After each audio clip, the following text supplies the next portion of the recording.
हमारे इस चैनल को सब्सक्राइब करें और घंटी का निशान दबाना ना भूलें ताकि नए एवं पुराने वीडियो आप तक पहुंचे तुरंत।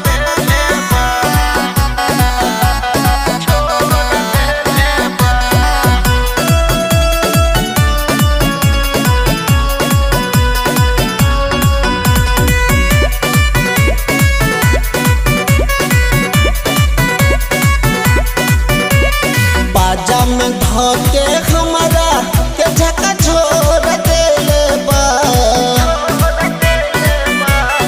सखी हो।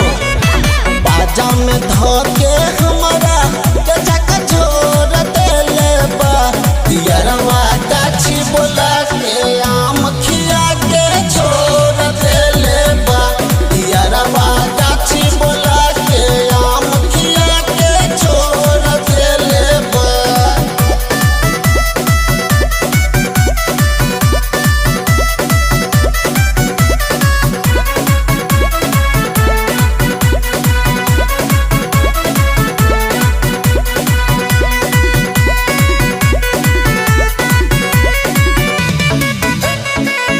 कहेले कि मालदह खैबू खैबू काला कातिया नीक नहीं लागे सखियरवा के दतिया ए सखी।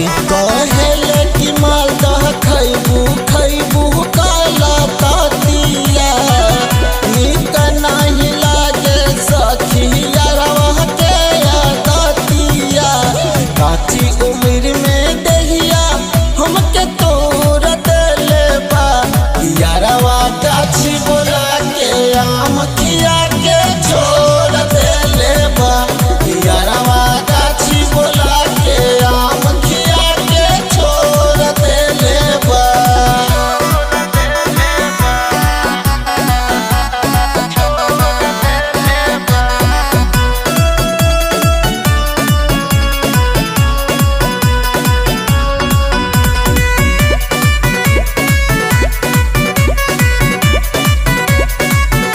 राजू रंगीला यारवा बाटे खूरा पतिया आवेला पास जब धरा केला छतिया।